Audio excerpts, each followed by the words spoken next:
Good morning all of you. आज हम class 9 science में टॉपिक गुरुत्वाकर्षण जो चैप्टर 10 है आपका वो पढ़ने जा रहे हैं। देखो गुरुत्वाकर्षण क्या होता है। गुरुत्वाकर्षण एक प्रकार का कैसा बल है? आकर्षण बल है। ये जो गुरुत्वाकर्षण बल है ये किसके बीच कार्य करता है? ये किन्हीं दो द्रव्यमान के बीच कार्य करता है। सपोज करो आपके पास द्रव्यमान m1 है और ये है m2 है।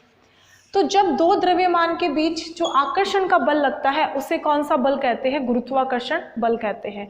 गुरुत्वाकर्षण बल की वजह से ही आपको पता है कि जो पृथ्वी है वो किसके चारों तरफ परिक्रमा करती है? सूर्य के चारों तरफ परिक्रमा करती है। और जो चंद्रमा है वो भी पृथ्वी के चारों तरफ किस बल के कारण परिक्रमा करता है?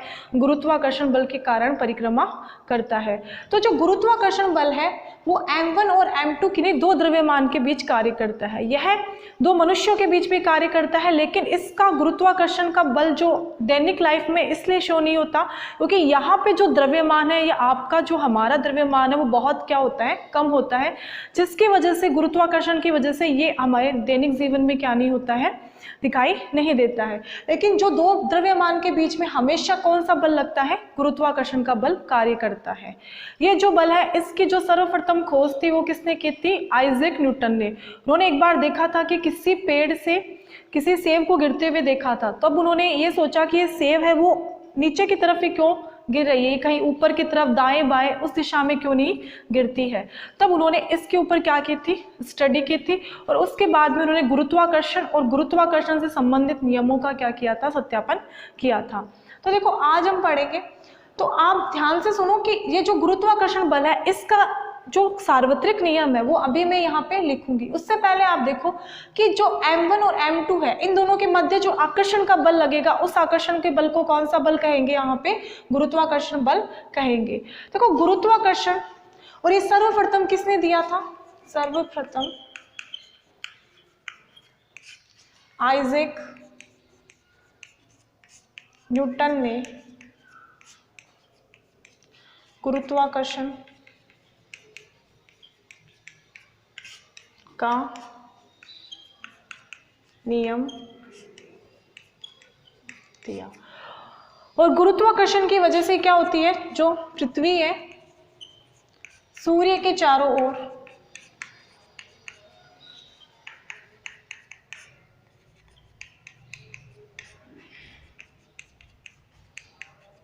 परिक्रमा करती है। इसके बाद देखो गुरुत्वाकर्षण का जो सार्वत्रिक नियम है वो देखो पहले, जैसे मान लो कि आपके पास कोई दो द्रव्यमान है m1 और m2 और इनके बीच की आपके पास में कोई दूरी दे रखी है कितनी? Small r। तो इन दोनों के मध्य क्या काम करेगा? यहाँ पे गुरुत्वाकर्षण बल। ये दोनों एक दूसरे को अपनी तरफ क्या करती है? आकर्षित करती है। तो यहाँ पे जो बल है, जो यहाँ पे जो गुरुत्वाकर्षण बल लगेगा उसको बोलते हैं F। क्या बोलते हैं? F, जो समानुपाती होता है किसके?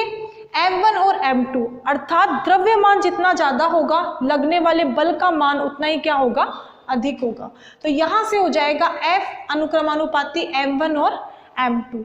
उसके बाद देखो इन दोनों के जो बीच की दूरी है, इन दोनों के बीच की दूरी जितनी कम होगी लगने वाला बल का मान उतना ही क्या होगा? ज्यादा होगा। तो ये दूरी की हमेशा क्या होता है? व्युत्क्रमानुपाती।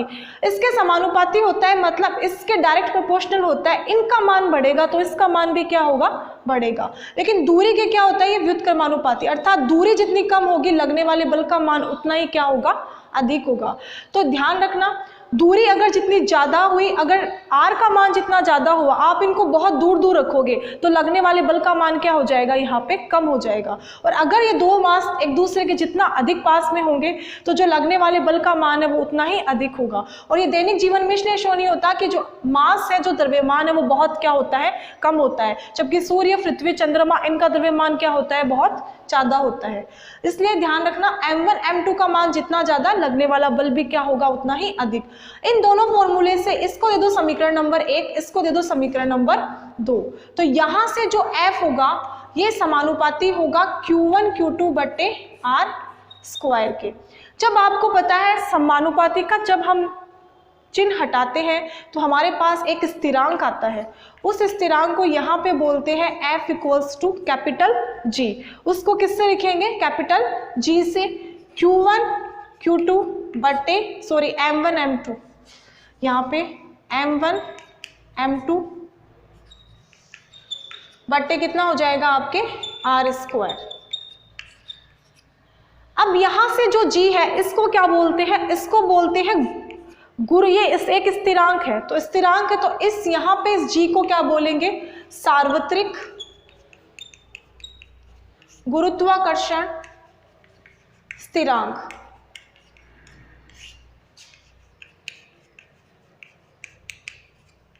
तो इसका ध्यान रखना, इस G को, कैपिटल G को बोलते हैं सार्वत्रिक गुरुत्वाकर्षण स्थिरांक। यहां से जो बल है, बल का मात्रक आप लोगों को पता है कि बल का मात्रक हमेशा होता है न्यूटन। हालांकि गुरुत्वाकर्षण जो बल है वो दिया भी किसने था? आइजैक न्यूटन ने। यहाँ पे इसका मात्रक होता है न्यूटन।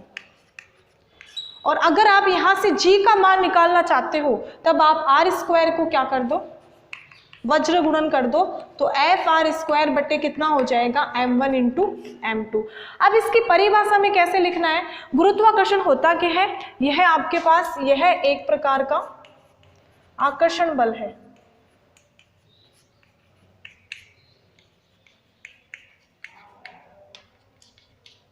आकर्षण बल। अब इसका नियम देना है आपको, गुरुत्वाकर्षण का सार्वत्रिक नियम। तो देखो, सार्वत्रिक नियम में आप लिखोगे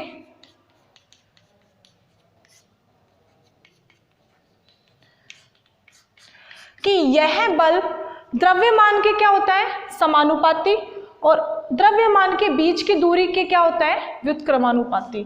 तो गुरुत्वाकर्षण बल द्रव्यमान के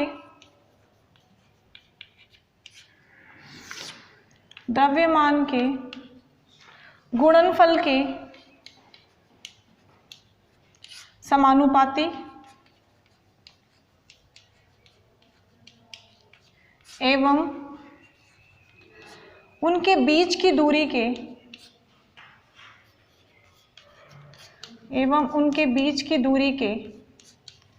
वर्ग के, क्योंकि यहाँ पे R² है ना, दूरी के वर्ग के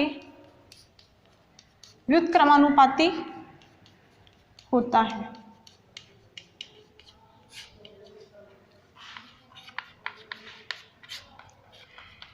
इसका मतलब है कि यहाँ पे द्रव्यमान का मान जितना ज्यादा होगा, लगने वाले बल का मान उतना ही अधिक होगा, और इनके बीच की दूरी जितनी कम होगी, लगने वाले बल का मान उतना ही अधिक होगा। द्रव्यमान ज्यादा, बल ज्यादा, दूरी जितनी कम होगी, बल उतना ही अधिक होगा। तो यहाँ से हो जाएगा Fg M1 M2 upon R²। इसको आपको लिखना है। इसी को क्या कहते हैं? गुरुत्वाकर्षण का सार्वत्रिक नियम कहते हैं।